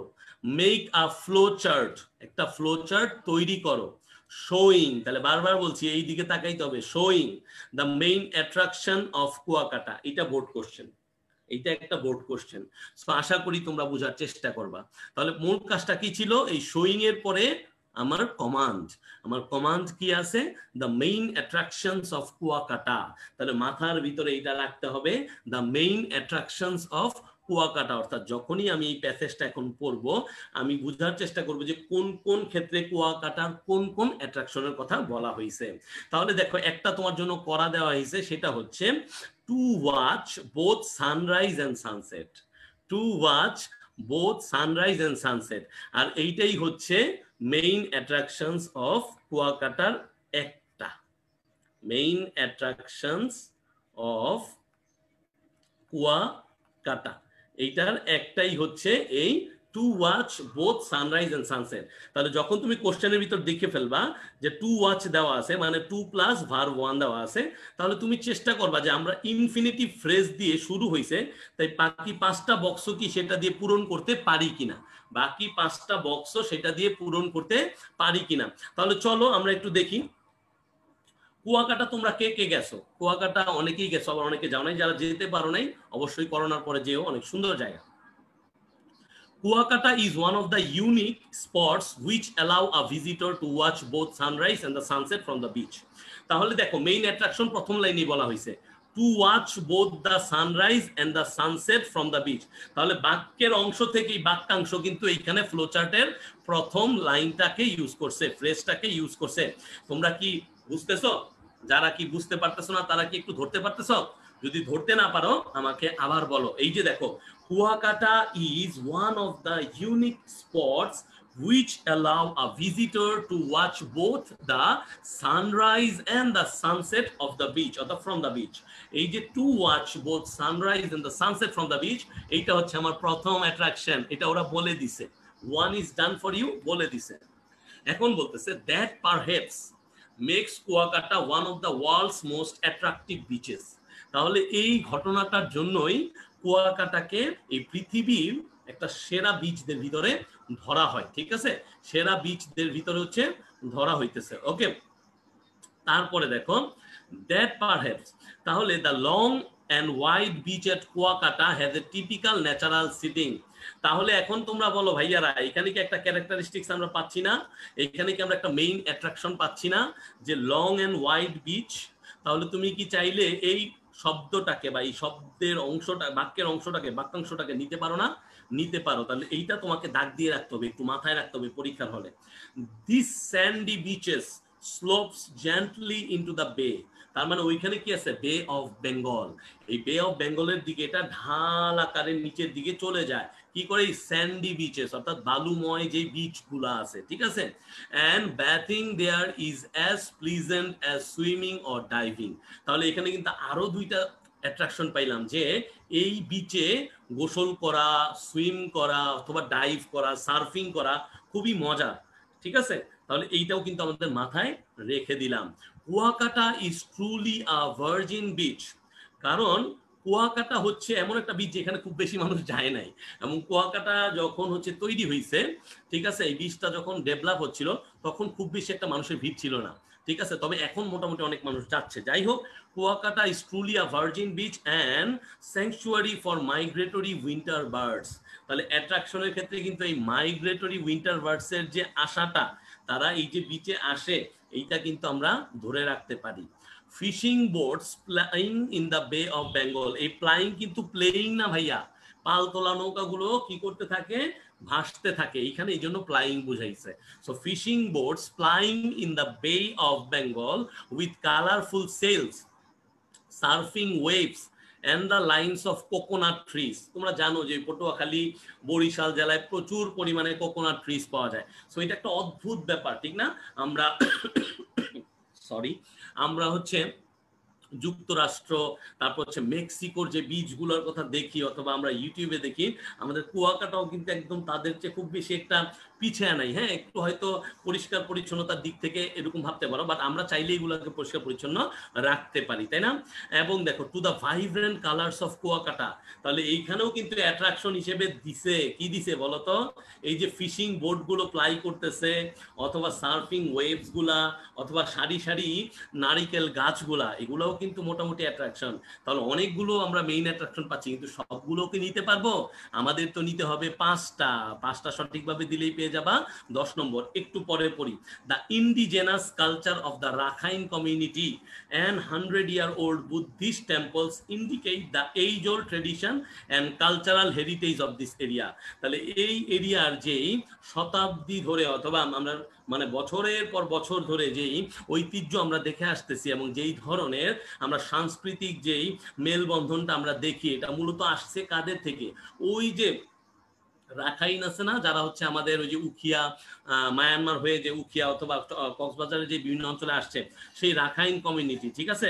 এবং কিছু কিছু বুদ্ধিস্ট টেম্পল, কারণ তারা বেশিরভাগই মুসলমান হইলেও তখন ওইদিকে অনেক প্রচুর পরিমাণে বুদ্ধ থাকতো, এবং তাদের যে টেম্পলগুলো আছে এগুলোই মূলত বোঝায় যে এটা অনেক আগের একটা কি মানে অনেক আগেই আবিষ্কৃত হয়েছে এই জায়গাটা।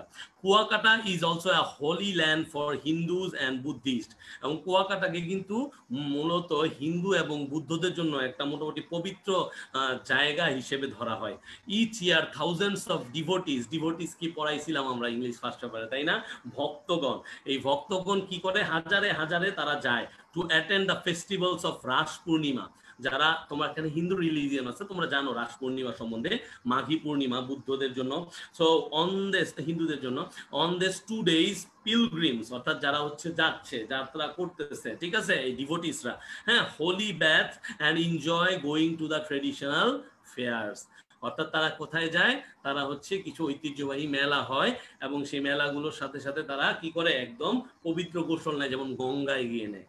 তাহলে এইখানে অলরেডি এই বাক্যগুলো পড়ার পর তোমার মনের ভিতরে কিছু না কিছু ঘটনা আলোড়ন করতেছে, সেই ঘটনাগুলোকেই মেইন অ্যাট্রাকশনস অফ কুয়াকাটার আন্ডারে ফেলে তুমি ফ্রেজাল ওয়ার্ড আকারে, ফ্রেজাল মানে মানে একটা বাক্যাংশের আকারে তুমি লিখবা। সো এইখানে তোমাদের জন্য একটা মডেল আমি তৈরি করে দিছি তোমাদের স্ক্রিনের উপরে, সেটা হচ্ছে যে to watch both the sunrise and sunset, right?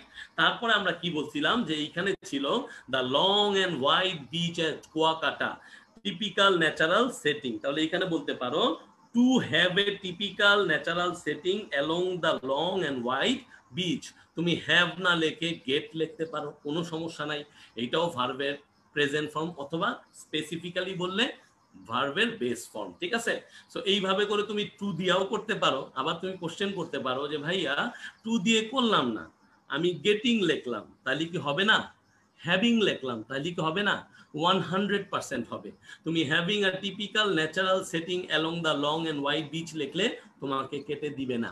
এরকম কোনো নিয়ম বোর্ডের আন্ডারে আসে নাই বা ফ্লো চার্টের আন্ডারে আসে নাই যে তুমি এইখানে যদি ভার্ব 1 প্লাস আইএনজি জিরান দিয়ে শুরু করো ভুল হয়ে যাবে।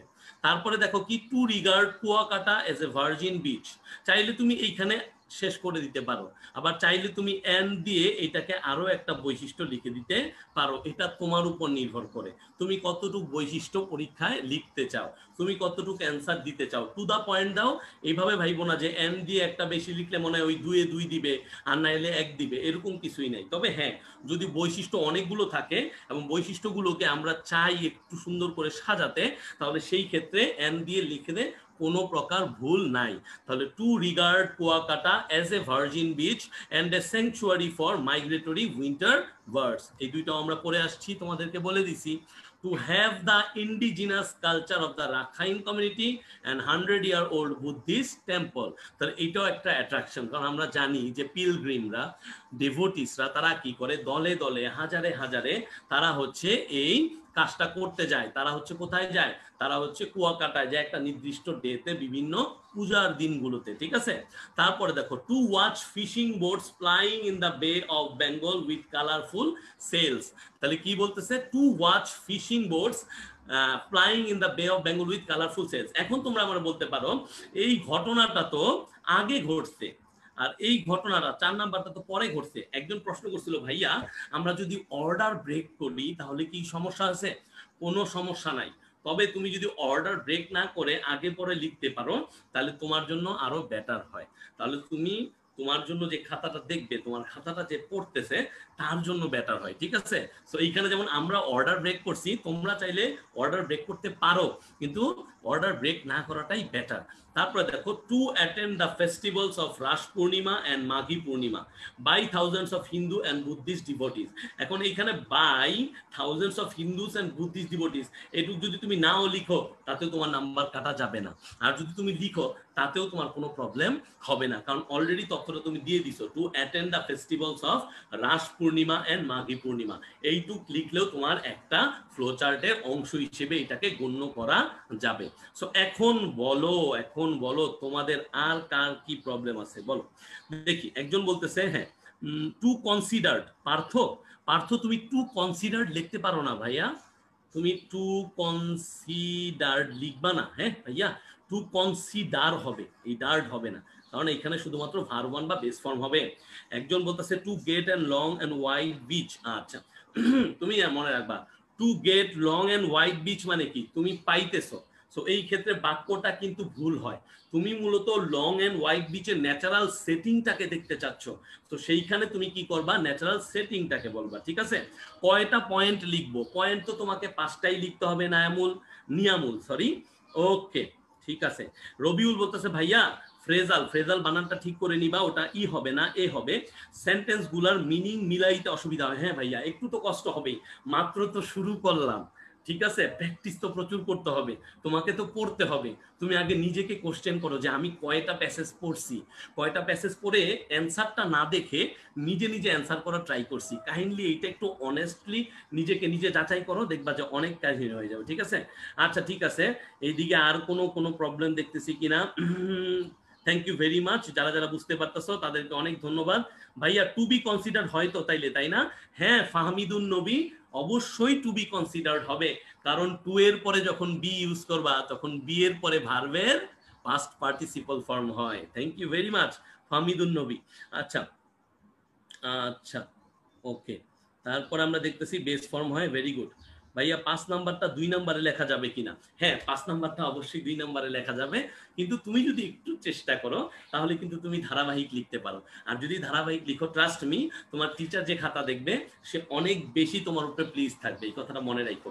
সো একটু চেষ্টা করিও প্লিজ, যে কোনো ভাবে যেন তুমি কি করতে পারো, তুমি যেন যেটা করতে পারো সেটা হচ্ছে যে তুমি এই সিরিয়ালটাকে মেনটেন করতে পারো। তাহলে চলো এখন আসি, তোমরা একটু রেস্ট নিবা? তোমরা কি একটু ব্রেক চাচ্ছ? অনেক দ্রুত হয়ে যাচ্ছে, 1 মিনিট কি রেস্ট নেওয়া যায়? চুপ থাকবো? তোমরা একটু দেখবা যে এখানে কি কি আছে। তোমরা হচ্ছে স্ক্রিনের উপর যে এই পুরো গল্পটা আছে, এই গল্পটা পড়ো। এই গল্পটা হচ্ছে স্ট্রিট চাইল্ডের উপর। কি বলতেছি?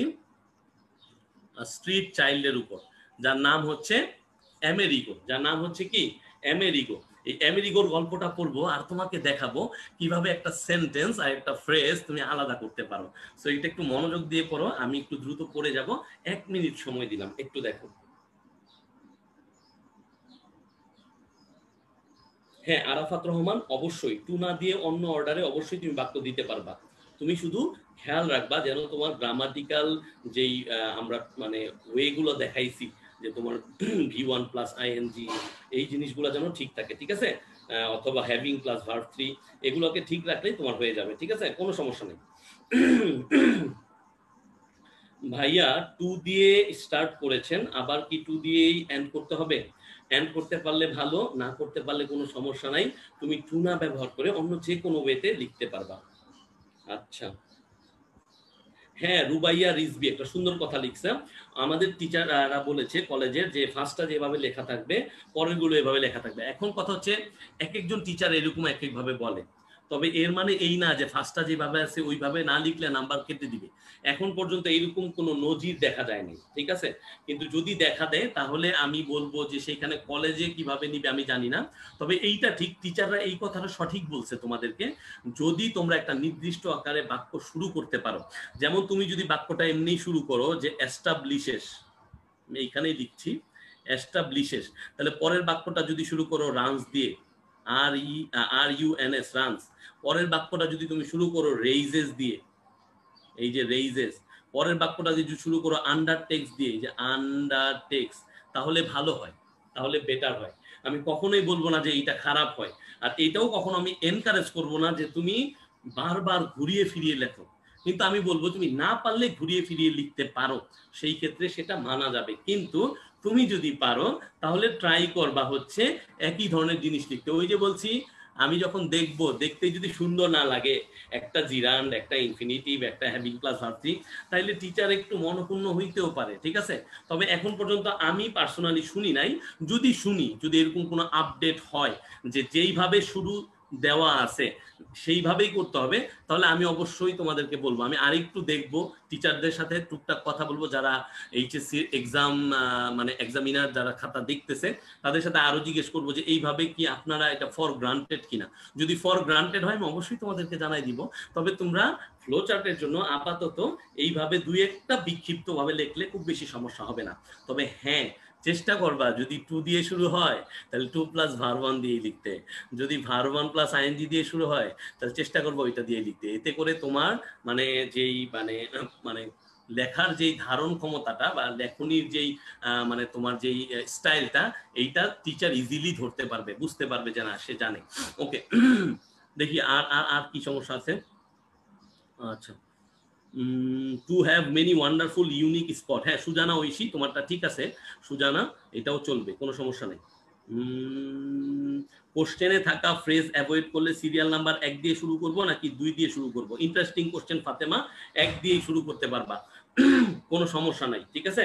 তুমি 1 দিয়ে লিখতে পারবা, অর্থাৎ 1 2 3 4 5 লিখতে পারবা, কোনো সমস্যা নাই। তবে আমি তোমাদের সবাইকে এনকারেজ করব যে 1 নাম্বারটাকে উঠিয়ে অ্যান্সার দাও, অর্থাৎ 1 2 3 4 5 6 এইভাবে অ্যান্সার দাও। এটা আমি তোমাদেরকে রিকোয়েস্ট করব যেন তোমরা কোশ্চেনে যেটা দেওয়া থাকবে ওইটা সহ অ্যান্সারটা দাও, ঠিক আছে? ওকে, আইমান রেজা, তোমার কমেন্ট আমি দেখতেছি। আইমান রেজা, কাইন্ডলি আবার একটু করো ভাইয়া। আমি তো চেষ্টা করতেছি বাবা, যতটুকু পারতেছি কমেন্ট পড়ার এবং তোমাদেরকে ক্লিয়ার করার, ঠিক আছে? সো ঠিক আছে, চলো এখন আরো ক্লিয়ার হবা তোমরা যারা টিকে আসো তাদের জন্য। এই আমেরিগো, আমেরিগোটা অনেক সুন্দর একটা গল্প, বোর্ড পরীক্ষায় অনেক বেশি আসছে এবং এইবারও আসতে পারে যারা পরীক্ষা দিবে, যদি পরীক্ষা হয়। দেখো, মাই নেম ইজ আমেরিগো, আমার নাম Amerigo. I am 13 years old, আমি 13 বছর বয়সী। I lived on the street alone, আমি কি করি, আমি হচ্ছে এই যে আমাদের রাস্তার ভিতরে বা রাস্তার মধ্যে আমি থাকি একা। My mother who is separated from my father, আমার মা যে কিনা আমার বাবা থেকে আলাদা, ডাজ নট ওয়ান্ট মি, আমাকে চায় না। She told me to go away, আমাকে বলেছে তুমি দূরে চলে যাও, তুমি চলে যাও। Now she is married to another man, এখন সে আরেকজন ব্যক্তিকে কি করেছে, বিয়ে করেছে। ওকে, তো দেখতেই পাচ্ছ একটা ভাঙা ফ্যামিলি, সেইখানে একটা বাচ্চা আমেরিগো, সে হচ্ছে একটা street child. Okay, my father leaves very far away, আমার বাবা অনেক অনেক দূরে বসবাস করতেছে আমার থেকে। I want to go to him, এই যে দেখো টু গো টু হিম, তাহলে আমি হচ্ছে তার কাছে যেতে চাই। But he won't take me either, সেও আমাকে নিচ্ছে না, নিবে না। I begged him to send me money, আমি তার কাছে মানে রিকোয়েস্ট করছি, আমি তার কাছে হাত জোর করছি, প্লিজ আমাকে কিছু টাকা পাঠাও, so that I could buy a bus ticket, যেন না আমি কি করতে পারি, একটা বাস টিকেট কিনতে পারি। আই এম স্টিল ওয়েটিং, আমি এখনো অপেক্ষায় আছি। হি হ্যাজ নট অ্যান্সার্ড, সে এখনো অ্যান্সারটি দেয়নি। তাহলে এই অংশটুকু আমরা দেখলাম যে আমেরিগো তার ফ্যামিলি সম্বন্ধে একটু বললো, মা বাবার সেপারেশন, এবং সে তার বাবার কাছে অফেন মানে প্রে করে, মেবি সে নিজে থেকে নিজেই করে যে প্লিজ আমার কিছু টাকা পাঠাও, আমি বাস টিকেট যেন কিনতে পারি। The streets are now my home, সে বলতেছে এই রাস্তাগুলোই আমার বাসা। সামটাইমস আই ফাইন্ড ওয়ার্ক, আমি মাঝে মাঝে কাজ পাই। I use to collect trash and sell it to a vendor, অর্থাৎ আমি কি করি, আমরা দেখি যে বাচ্চাগুলো ময়লা কালেক্ট করে বোতল আমাদের হাত থেকে নিয়ে যায় রাস্তায়, তোমাদের সাথে আমাদের সাথে অফেন এই ঘটনাটা ঘটে, তাই না? তাহলে ওরা কি করে, এরা হচ্ছে বিভিন্ন যেই মানে এগুলোর যারা পাইকারি দরে কিনে ওই ভেন্ডরদের কাছে তারা হচ্ছে বিক্রি করে। আই স্টপ ডুইং দ্যাট, এই যে স্টপড ডুইং, তাহলে একটা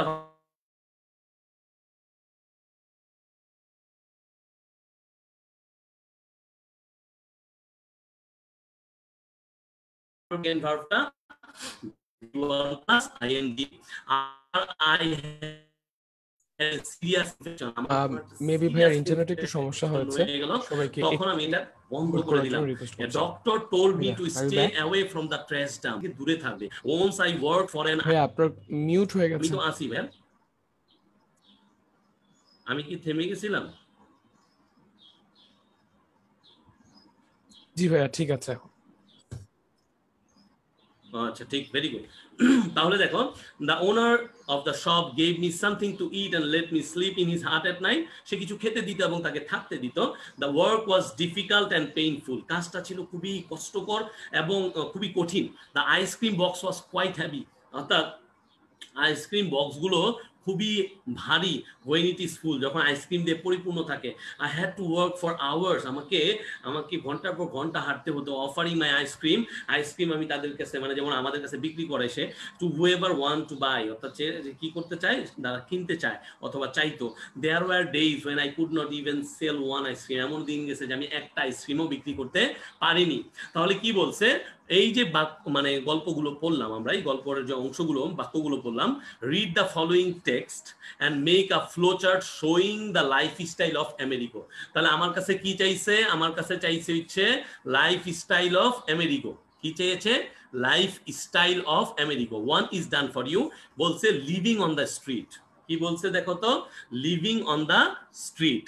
তাহলে খেয়াল করো, লিভিং অন দ্য স্ট্রিট। এখন আমার যেহেতু ওই যে একজন বলেছিল যে ভাইয়া কোশ্চেনে যদি দেওয়া থাকেন, বোর্ড কোশ্চেনে লিভিং অন দ্য স্ট্রিটের এলটা বড় দেওয়া ছিল, এলটা বড় দেওয়া ছিল। এই জন্য কি হয়েছে যে আমরাও এখানে যে কালেক্টিং, হ্যাভিং, ওয়ার্কিং এগুলোকে কি করছি, আমরা হচ্ছে ক্যাপিটাল লেটার দিছি। কিন্তু যেহেতু আমরা জানি যে ফ্রেজে ক্যাপিটাল লেটার দিব না, সেহেতু আমরা এই কালেক্টিং এর সিটা হবে কি অ্যাকচুয়ালি স্মল লেটারে। কি হবে ভাইয়া, স্মল লেটারে, ঠিক আছে, এটা খেয়াল রাখবা। তাহলে এইখানে কালেক্টিংটা এইভাবে লিখতে হবে, নো প্রবলেম। তাহলে দেখো লিভিং অন দ্য স্ট্রিট, এইটা ছিল তার একটা লাইফস্টাইল। তাহলে সে কি করতো, সে হচ্ছে বিভিন্ন ময়লার আবর্জনা থেকে সে কি করতো, ট্র্যাশ গুলোকে নিত। তাহলে collecting trash and selling it to a vendor, collecting trash and selling it to a vendor, এইটা হচ্ছে তার লাইফস্টাইলের আরেকটা ক্যারেক্টারিস্টিক্স, আরেকটা বৈশিষ্ট্য। হ্যাভিং আ সিরিয়াস ইনফেকশন, তাহলে এই হ্যাভিংটা এইভাবে লিখবো, ঠিক আছে। তাহলে হ্যাভিং আ সিরিয়াস ইনফেকশন, তার মানে তার কি হয়েছিল, তার হচ্ছে ওই কালেক্ট করতে গিয়ে ইনফেকশনে পরিণত হয়েছিল কোনো একটা জায়গায়, এবং তারপরে কি করছে, সেই কাজটা ছেড়ে দিছে, একজন ডক্টর বলছে। তারপর তার লাইফ স্টাইলটা কি হয়েছে, working for an ice cream shop, তাহলে ওয়ার্কিংটা কি হবে, WORKING, working for an ice cream shop. তারপরে কি বলছে, ওয়াকিং ফর আওয়ার্স, তাহলে কি হবে এখানে, এই ওয়াকিং এর W ছোট হবে, এইটা আরেকটা ক্যারেক্টারিস্টিক। সে কি করতো, তার লাইফস্টাইলটা ছিল সে প্রতিদিন আইসক্রিম জবটা পাওয়ার পরে সে হাঁটতো ভারী আইসক্রিম বক্সটা নিয়ে, এবং আইসক্রিম অফার করতো যে ভাই আইসক্রিম নেবেন, আপু আইসক্রিম নেবেন, এরকম। তারপরে owner of the shop giving him something to eat, দিন শেষে যে ওনার অফ দ্য শপ, সেই ওনার অফ দ্য শপ কি করতো, তাকে কিছু না কিছু খেতে দিত। তাহলে এইভাবে করে আমি সাজাইলাম যে লাইফস্টাইল অফ আমেরিকো। এখন তোমার কাছে কি থাকতে পারে, তুমি চাইলে অন্যভাবেও সাজাইতে পারো, ঠিক আছে।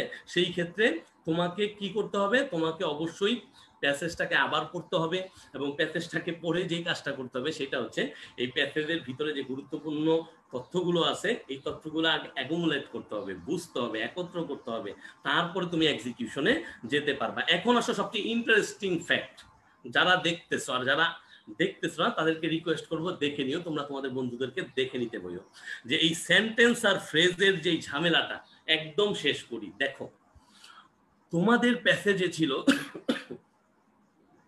সরি, তোমাদের প্যাসেজ ছিল I used to collect trash and sell it to a vendor, I used to collect trash and sell it to a vendor। এইটা হচ্ছে একটা সেন্টেন্স, যার একটা কি আছে, সাবজেক্ট আছে, যার একটা কি আছে, তার একটা প্রেডিকেট আছে, কিন্তু ফ্রেজে এটা কি হয়ে গেল, collecting trash and selling to a vendor. তাহলে আমরা এইটা লিখবো ফ্লো চার্টের জন্য, এইটা হচ্ছে আমাদের ফ্লো চার্টের লেখার মূল কি ক্রাইটেরিয়া, লেখার মূল উপায়। তাহলে এইখানে বাক্যে ছিল কি, বইয়ের ভিতরে I used to collect trash and sell it to a vendor, তুমি ভাইয়া কি করে ফেলবা, collecting trash and selling to a vendor। আবার কি আছে দেখো, I had a serious infection, তুমি এইভাবে লিখতে পারবা না, তুমি লিখবা having a serious infection, having a serious infection। I worked for an ice cream shop, তুমি কি লিখবা, working for N ice cream shop.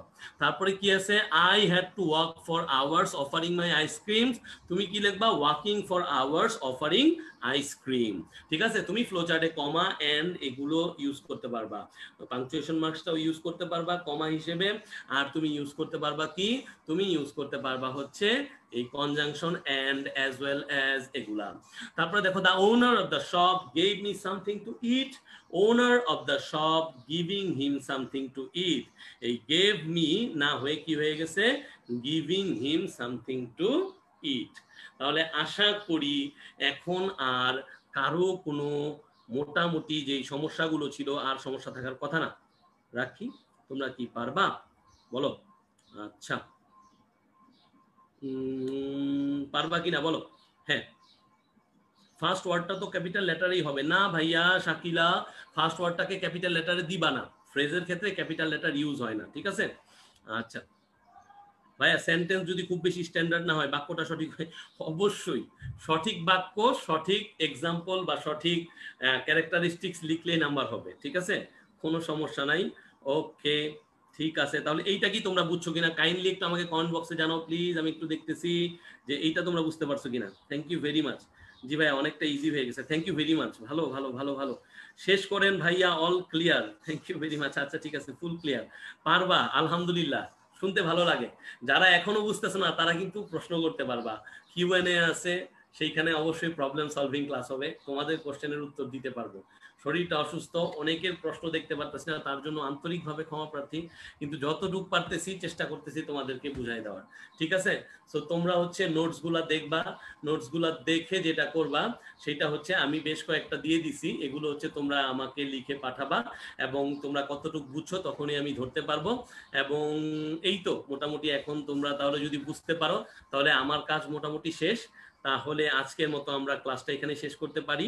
তোমরা অনেক ভালো থাকো, তারপরে যদি কারো কোনো প্রবলেম থাকে আমাকে অবশ্যই বলবা। ঠিক আছে? আল্লাহ হাফেজ। দোয়া করবা আমার জন্য, তোমাদের জন্য অনেক দোয়া থাকলো। আসসালামু আলাইকুম।